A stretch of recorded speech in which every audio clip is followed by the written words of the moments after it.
Bonjour à toutes et bonjour à tous. Avant toute chose, merci de m'accueillir parmi vous aujourd'hui. Je suis ravie que pour la deuxième année consécutive, nous ayons effectivement eu l'opportunité d'éclairer un sujet qui est finalement assez peu traité dans les sondages d'opinion que vous avez l'occasion de lire dans toute la presse, dans tous les médias. C'est aujourd'hui monnaie courante. Pourtant, la mobilité et les enjeux aujourd'hui qu'elle recouvre sont effectivement assez peu adressés. Ce que nous apprend cette étude qui a été réalisée très récemment, du 1er au 2 mai, auprès d'un échantillon national représentatif des Français résidant en France métropolitaine, c'est avant toute chose que la mobilité est aujourd'hui le prérequis de l'insertion et de l'épanouissement. Madame la ministre, Madame la déléguée générale en parlait il y a quelques instants. C'est aujourd'hui une certitude qu'ont les Français et ils établissent un lien clair et net entre qualité de la vie quotidienne et mobilité. Vous le constatez, à 65%, on peut considérer que la majorité est claire. Et cet enjeu, on le retrouve dans toutes les catégories de population. Mais vous allez le constater sur l'ensemble des résultats, il y a quelque chose qui peut vous paraître un peu contre-intuitif, mais ce phénomène que les usagers très réguliers des transports en commun, qui pour une partie ne sont pas équipés de voitures, même si ces deux populations ne se recouvrent pas totalement, sont une des populations en France qui exprime le sentiment de besoin et de contrainte le plus fort, que l'on va retrouver dans l'agglomération parisienne, mais globalement aussi dans tous les grands centres urbains où l'offre d'accès du transport en commun est effectivement considérée comme parmi les plus denses en France par rapport aux territoires diffus, par rapport aux territoires ruraux, mais l'accès n'est pas tout. Et vous allez le voir, c'est frappant dans les chiffres que l'on révèle à travers cette étude. Je vous le disais, un prérequis à l'inclusion et un prérequis à l'épanouissement. Or, aujourd'hui, en France, en 2018, nous constatons que l'on parle d'alimentation, que l'on parle de santé, que l'on parle d'accès aux services administratifs, mais également d'accès à la culture, aux loisirs, à la pratique sportive. Nous avons entre 26 et 44% des Français, sur l'ensemble de la population, qui expriment un sentiment de contrainte. Ces chiffres sont frappants et ils le sont d'autant plus auprès des populations de 18 à 24 ans, les plus jeunes de nos concitoyens qui expriment un sentiment de contrainte encore plus fort, qui grimpe jusqu'à 50% sur la dimension d'accès à la culture. On parlait d'épanouissement il y a peu de temps, on voit à quel point pour ces populations c'est un enjeu. Or, la contrainte est forte, mais c'est vrai également pour l'accès à l'alimentation. On parle bien d'accès aux services les plus quotidiens, mais également les plus essentiels quand on parle de santé, par exemple. Accès contraint qui a des conséquences extrêmement concrètes, directes, immédiates. Ces conséquences, quelles sont-elles ? Eh bien, c'est le renoncement ou le fait de repousser à plus tard.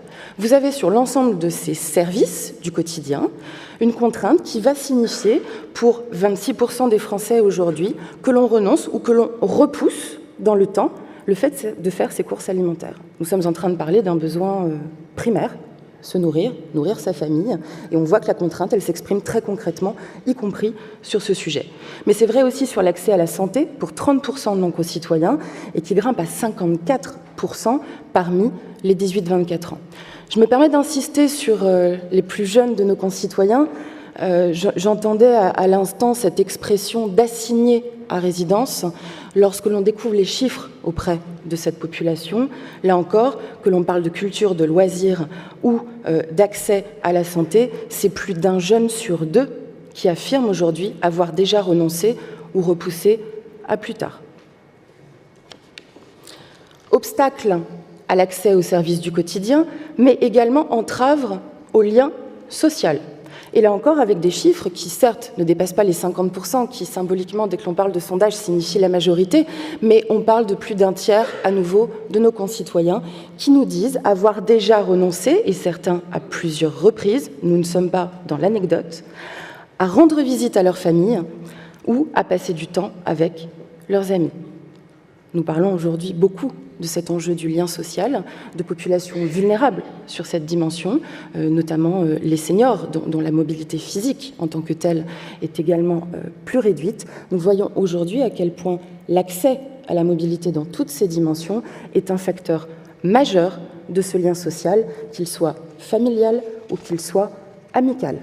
Il est donc, par définition, en toute logique, un vecteur d'exclusion majeur en France aujourd'hui.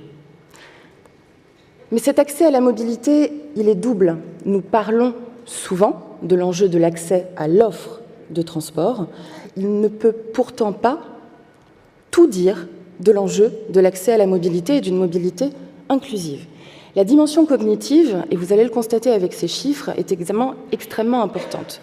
Oui, 35% des Français ont déjà renoncé à se rendre dans un lieu qu'ils ne connaissaient pas parce qu'ils n'avaient pas accès à un moyen de transport.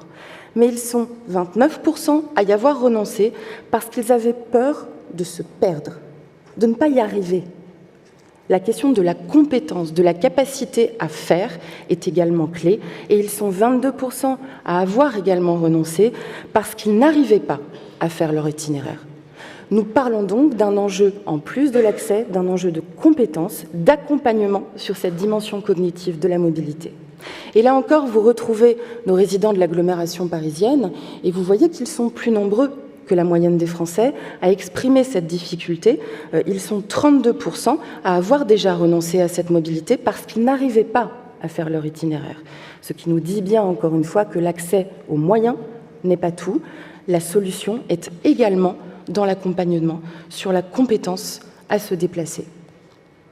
Nous parlions des conséquences concrètes. Les conséquences, elles vont jusqu'à des changements de vie que l'on peut considérer comme radicaux, puisque nous avons aujourd'hui des Français qui, face à ce sentiment de contrainte ou à des entraves extrêmement concrètes et fortes dans leur quotidien, ont déjà pensé à changer de travail, et les témoignages que nous entendions à l'instant le disaient bien, mais également à déménager pour se rapprocher des centres d'activité. Une dame notamment disait qu'elle avait toujours refusé ce déménagement parce qu'elle aimait son lieu de vie, mais la contrainte est parfois plus forte que ce désir d'ancrage dans un environnement qui nous plaît et peut pousser des Français aujourd'hui à déménager. Et ce sont également des adaptations, certaines aujourd'hui encouragées par la loi, qui permettent d'améliorer ce quotidien du point de vue de la mobilité. Nous parlons de télétravail, notamment, et nous avions également un témoignage qui était très illustratif sur ce sujet, mais nous parlons aussi de conséquences plus lourdes, temps partiel ou arrêter de travailler, et l'on connaît les conséquences qui s'accompagnent de ce type de choix en termes de réduction des revenus, mais également tout simplement d'insertion sociale ou d'insertion professionnelle.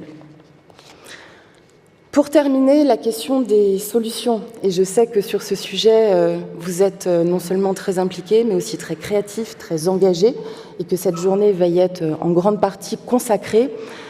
Les Français, quand on les interroge sur cet aspect, eh bien, ils nous parlent d'abord, et vous le voyez en majorité, de la dimension coût de la mobilité, ce que ça me coûte au quotidien de me déplacer. Que l'on parle des automobilistes ou des usagers réguliers des transports en commun, la question financière est la première question abordée. Mais elle n'est jamais la seule, puisque vous le voyez, nous avons en moyenne par répondant 2,5 besoins exprimés. Donc, tout comme la question de l'accès aux moyens de transport, la question du financement n'est jamais tout non plus quand on parle d'enjeux de mobilité. Et on va retrouver ensuite, je dirais, l'enjeu de l'adaptation, de la pertinence de l'offre de transport. On parle de fréquence, on parle de qualité de desserte.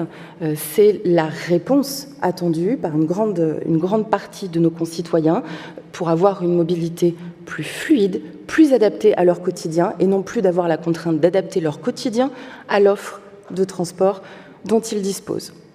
Et puis nous avons enfin, et notamment auprès des plus jeunes, moins de 35 ans et notamment moins de 24 ans, l'enjeu du véhicule, s'accompagnant bien entendu pour ceux qui ne l'ont pas encore, du permis de conduire.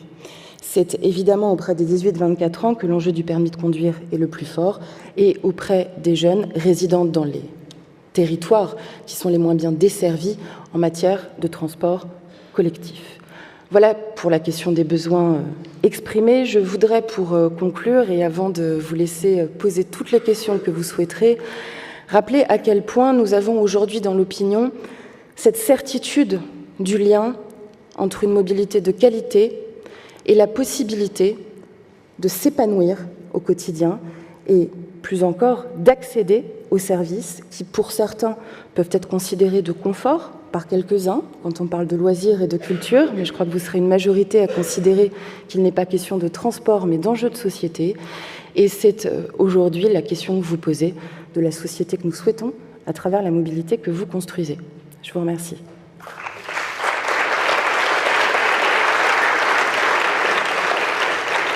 Merci pour ce décryptage précis. Alors, s'il y a des questions, c'est le moment.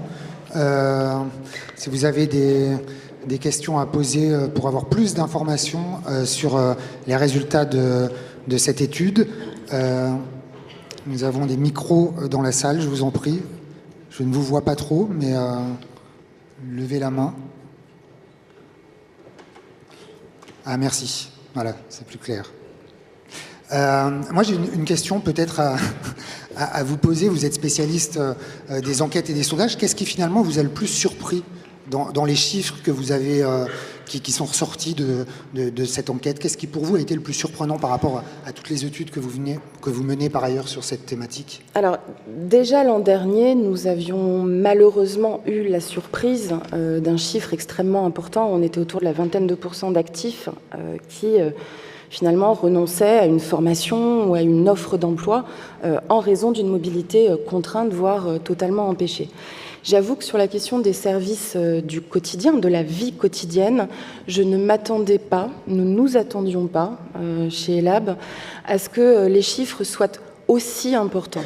Et finalement, un des chiffres les plus petits que nous avons dans cette enquête, il est de 26%, si je ne dis pas de bêtises, sur la question de l'accès à l'alimentation dans les courses du quotidien, hein, on n'est pas dans l'exceptionnel.